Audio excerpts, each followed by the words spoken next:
Welcome to Choice Classic Radio. Like us on Facebook, subscribe to us on YouTube, and help keep this show alive by donating at choiceclassicradio.com. For more of your favorite old-time radio shows, join us on our companion podcast, Choice Classic Radio Detectives, where we bring to you tales from the greatest detective shows the golden age of radio had to offer.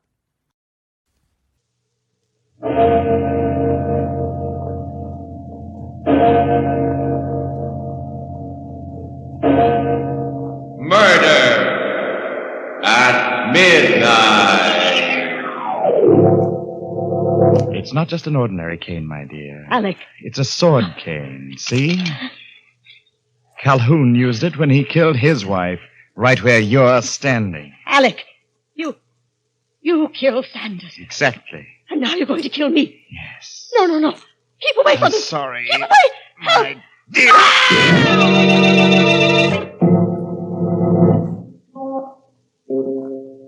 Midnight, the witching hour when the night is darkest, our fears the strongest, and our strength at its lowest ebb. Midnight, when the graves gape open and death strikes. How? You'll learn the answer in just a minute in The House Where Death Lived.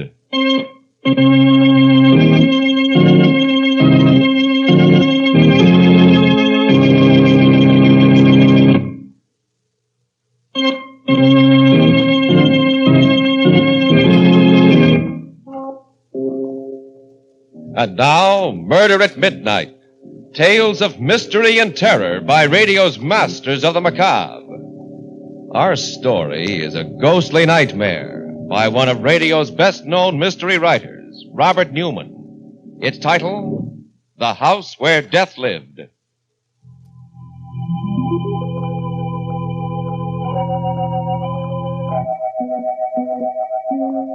A large rambling house on top of a hill. A house whose windows are either shuttered or broken. A rusty iron fence surrounds it, and its grounds are waste and uncared for. A car grinds slowly up the hill, stops before the main gate, and two men get out. One of them is gray-haired but vigorous. The other wears a chauffeur's uniform. They push open the heavy gate, start up the gravel path. Quite a joint. You could hardly expect it to be a showplace after being empty for more than 10 years. It's open. Yes. Oh, I'm glad we didn't have to force it. All right, Sanders. You can go back to the car and wait for me. I should be out in about a half an hour or so. You mean you're going in alone? Why, yes. Somehow I don't think you're exactly suited by temperament for psychic research. Okay, Doc. I'll be waiting for you back in the car. Right. Now, let's see. I suppose the best place to start would be... Good evening. What? Oh, I'm awfully sorry. I hope I hadn't made a mistake. This is the Calhoun house, isn't it? Oh, yes. Oh, this is very embarrassing. I was down to see the trustees just this morning. They gave me permission to go through the place and told me that there was no one living here, that no one had lived here for many years. As you can see, that's not quite true. Not that it matters. I lead a rather lonely life, and I'm very glad you came. I'd be more than happy to show you around. Well, you're very kind. My name is Goff, Dr. Alexander Goff. Dr. Goff. For the past few years, I've been specializing in psychic research. Oh, yes. You've heard of me? I'm sorry, no. But I do know that scientists, specialists in psychical research, have been interested in the house for many years. There have been several books written about it. I read about it in the series of studies that Kinsey did. He said it was one of the most fertile fields for manifestations he'd ever come across. It has a long history of apparitions and hauntings. That's very true. And now, would you like to look around? I'd like that very much. Very well. I imagine the best place to begin is with the cellar. This way. The cellar. That's where Mrs. Calhoun was killed, wasn't it? Yes. Huh? I keep the door locked now for that and for several other reasons.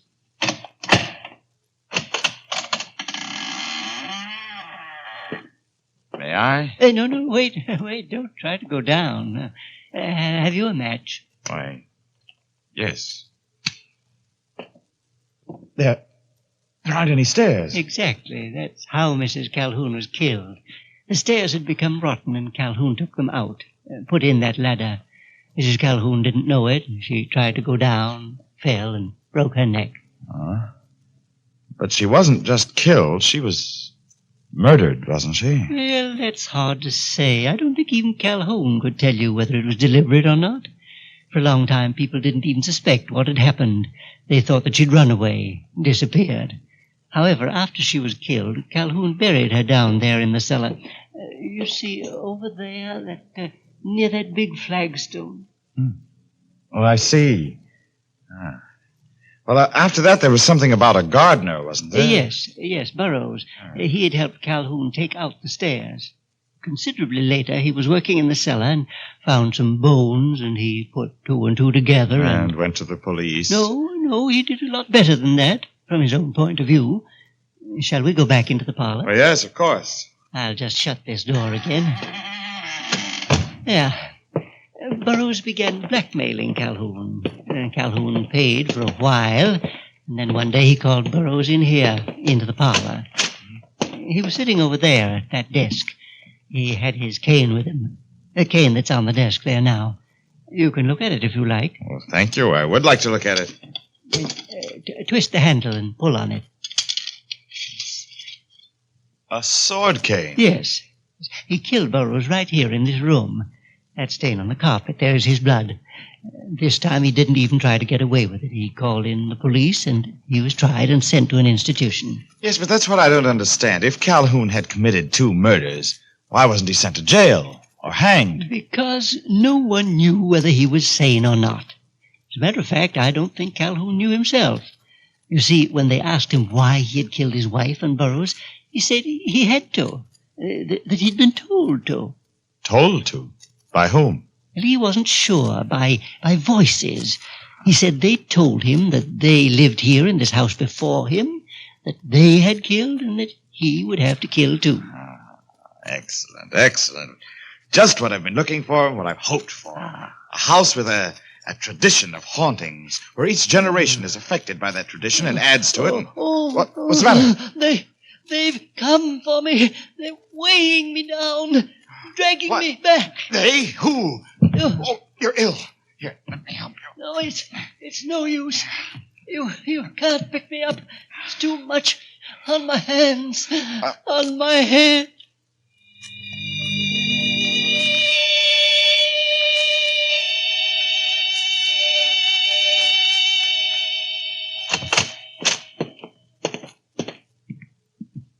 Where is he?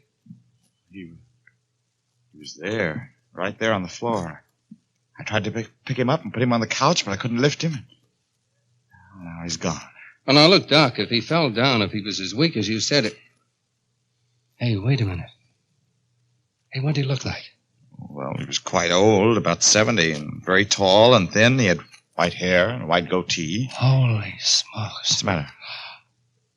Well, I was waiting outside for you.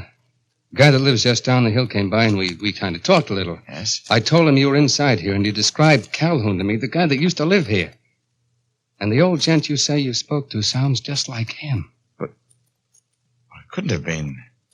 Calhoun is still in an institution. No, he's not. At least not exactly. That's how this guy happened to talk about it. You see, he just read in the paper that Calhoun had died yesterday. Sanders. Yeah? That was Calhoun's ghost. Oh, now look, It was, I tell you. It has to be. This is what I've been looking for years. An apparition that manifests itself without a medium or any apparatus. It's exactly what I need for the last chapter of my book. And I'm going to stay here until he appears again.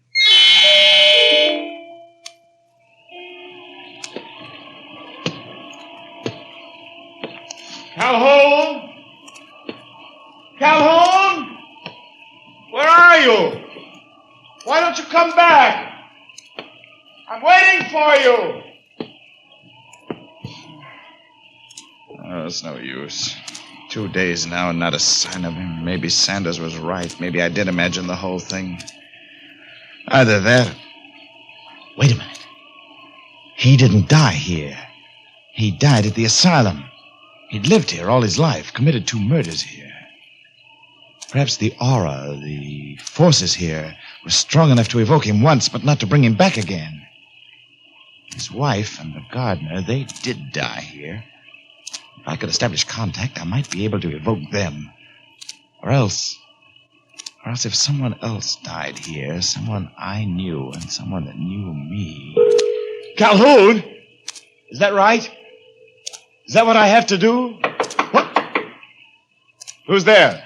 Me, Doc. Brandon. Oh, just a second.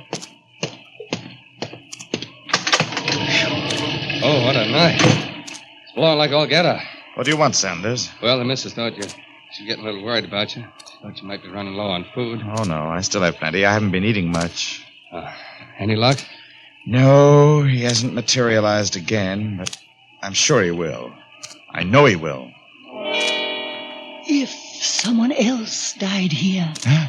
someone you knew, and someone that knew you. Yes. What's the matter, Doc? Hey, why are you staring at me that way? Doc! I'm sorry, Sanders. Sanders, I was just thinking that if you stayed here with me, it might help. But I thought you said I was all wrong for this kind of stuff. You know I don't believe in ghosts, anything like that. Well, I did say that, Sanders, but... Oh, this place is different. This is such a powerful, fertile field for psychic manifestations that I think if you did stay, we could cure your skepticism permanently. Yeah? How? Well, this is such a perfect night for an evocation. I don't hear anything. Just a storm. Listen hard. There it is again.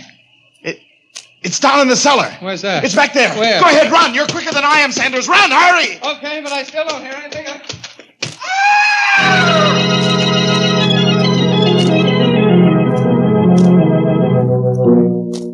A man with an obsession in a haunted house. A man with a corpse on his hands as the clock strikes 12 for Murder at Midnight.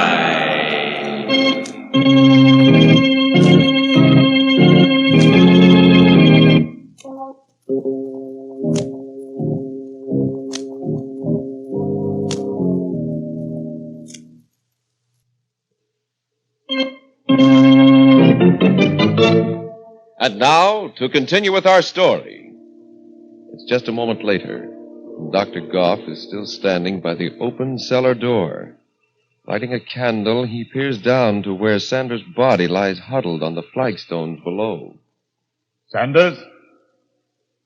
Sanders? I think I had better make sure. Sure. What's this? Ladder. Oh. What's this?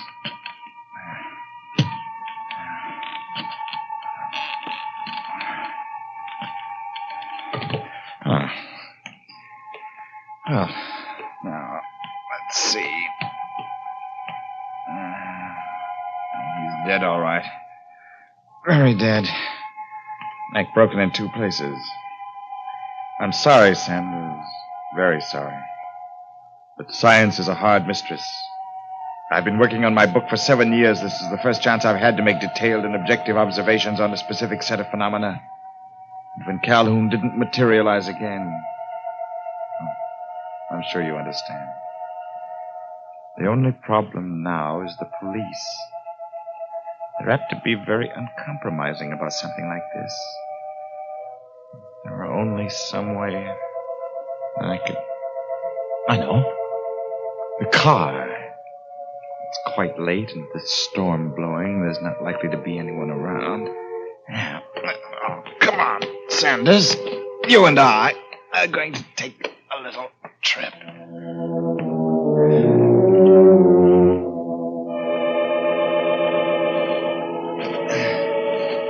Now, we're almost there, Sanders. Just a little farther. Now, here we are. Now, let's see. Well, you turned the car around before you came in, so it's headed downhill. Well, splendid. Very considerate. Now, open the door and put get you in. Oh, up. Just make sure you don't fall sideways. That you stay behind the wheel. Yeah, that's it. Oh, is there anything else? Anything I've forgotten? I don't think so.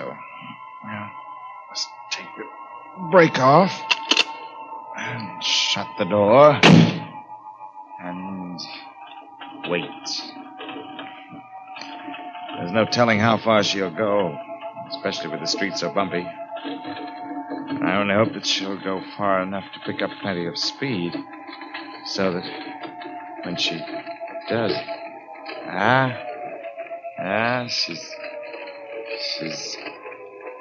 she's swinging. Swinging to the right. Yeah. And now I wait.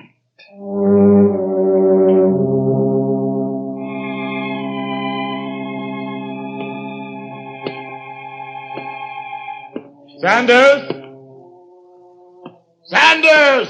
Where are you? It's been 4 or 5 days now. Why haven't you come back? Haven't you wanted to? Or haven't you been able to find a way? This is where you died, remember? Down here in the cellar. Are you down there? Sanders? Are you down there? No. Not down there. Not anywhere. What's that? Yes? Oh, who's that? Who's there? What do you want, Jean? I want to talk. Let me in, please. Just a second. Alec. Oh, I'm so glad to see you, dear. I asked you, what do you want? Why did you come here? Why? It's been almost a week now since you've been home. Have you any idea how worried I've been?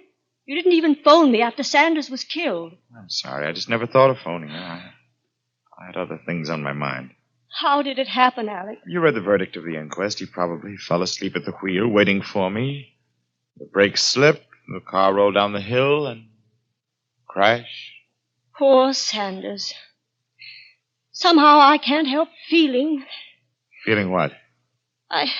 I don't know. Perhaps it's this horrible old house. Everything about it is just plain evil. Oh, Alec, why don't you give it all up? Give what up? This obsession of yours. You started writing a book, doing psychical research to prove that there were no such things as apparitions or ghosts. Suppose now... I found out that I was wrong. What? Yes, what would you say if I told you that I'd already seen one apparition here, and that I was expecting to see another one? Alec. Oh, no. Oh, yes, Jean. The first evening I came here, I saw Calhoun. I talked to him. He showed me around the house. And later on, I discovered that he had died the day before. I waited for him to come back again, but he never did. And I finally realized why. He couldn't come back because he hadn't died here. He died at the sanitarium. But now, I'm waiting for Sanders to come back. Sanders? But he didn't die here either. He died? Yes, Jean. I don't like it here, Alec. I'm afraid. I'm going. No, Jean. Don't go. You can help me. Huh? Come on in here. Into the parlor. But Alec. Come on, Jean. Later I'll tell you a very interesting story about this room, about something that happened here a long time ago. But all right, Alec. That's a good girl. You know, Jean, I've just realized I've been very stupid. Calhoun couldn't come back again because he didn't die here. Sanders did die here, but he wasn't buried here. And now I'm beginning to think that a spirit can only materialize in the place where its body is. But what's that got to do with me? Dear, does anyone know that you came here tonight? Why, no, but... Good. What do you mean? And what are you doing with that cane? You remember I said I was going to tell you a story about something that had happened here in this room? Well, this cane played an important part in it. You see, it's not just an ordinary cane. This is a sword cane. It's what Calhoun used when he killed his wife, right where you're standing. Alec, you killed Sanders. Exactly. And now you're going to kill me. Yes, dear. I am going to kill you. And I'm going to bury you right here, down in the cellar where Calhoun buried his wife. Then at least you will be able to come back. No, don't try and run away. It won't do any good. You see, I locked the door. No. Keep away from me. I'm sorry. Keep away. My Help! dear. Help!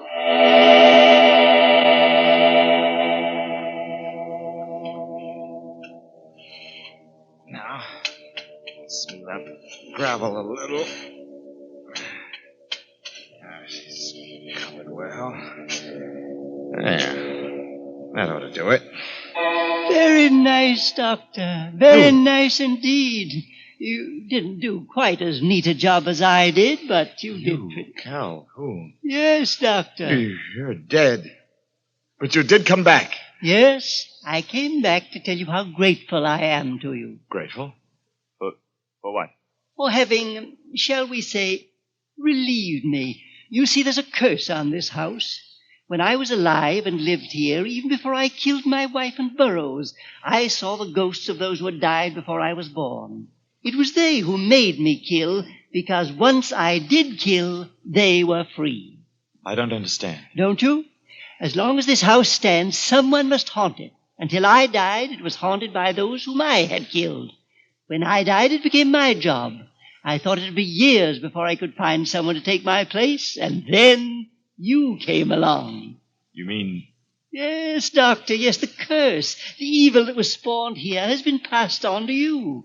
Now it's haunted by those whom you killed, and I am free and can rest in peace. But you must stay here and live with the evil you created until you die. No, I won't stay. Yes, you will, Doctor. Oh, I didn't believe it either. I thought I could leave whenever I wanted to, but I found that I couldn't. I had to stay until they took me away. When you try to leave, you'll find out why. But I won't stay. I tell you I won't. Neither you nor they can make me stay. Nothing can make me stay. No. No. What's more, you're right about this place. It is evil. But I'm not going to let that evil continue. It must be destroyed, along with every stick and stone in this house. And just how do you propose to do that? I'll show you. With fire. This can of kerosene. Oh, that no. pile of lumber there. It won't do any good. Take my word for it. No, you watch. There. The whole cellar, the whole house will go now. Yes, Doctor, but you won't go. I won't. You watch me. But you can't go without me, Doc. What? Don't you remember? You carried me out to the car. You've got to take me with you. Sanders. Yes, Doctor, your chauffeur. Let go of me, Sanders. Let go. I can't take you with me. And you got to take me too, Alec. No, Jane, no. Let me go. Both of you, You let see, me go. now you know why I couldn't go either. Let go. What dragged me back and weighed me down. Please. Now you know why you're going to have to stay here. I won't stay. I tell you I won't. Not even if I have to take both Sanders and Jean with me. I'm afraid that won't do any good, Doctor. You see, the ladder isn't very strong. No! It broke. It broke. I'm trapped here. Goodbye, Doctor. If you don't mind, I'll leave you now for good. Help! Help! Somebody!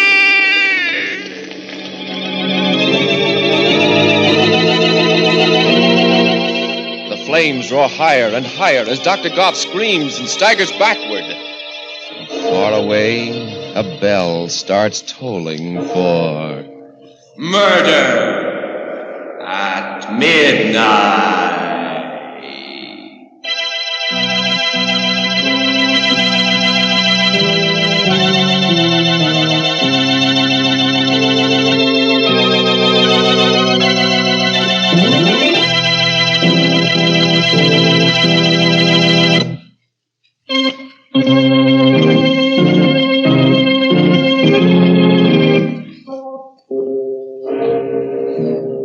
never to be with us again when death stretches out his bony hand and the clocks strike 12 for Murder at Midnight.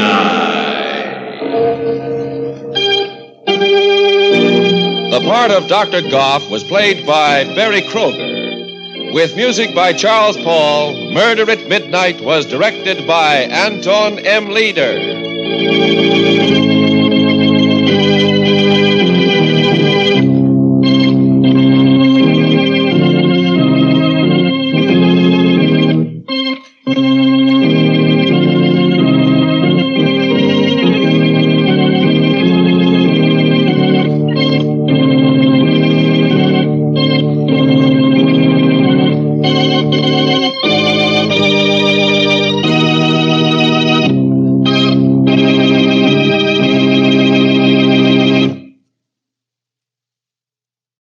That concludes today's episode. We'd like to thank you and remind you to donate at choiceclassicradio.com.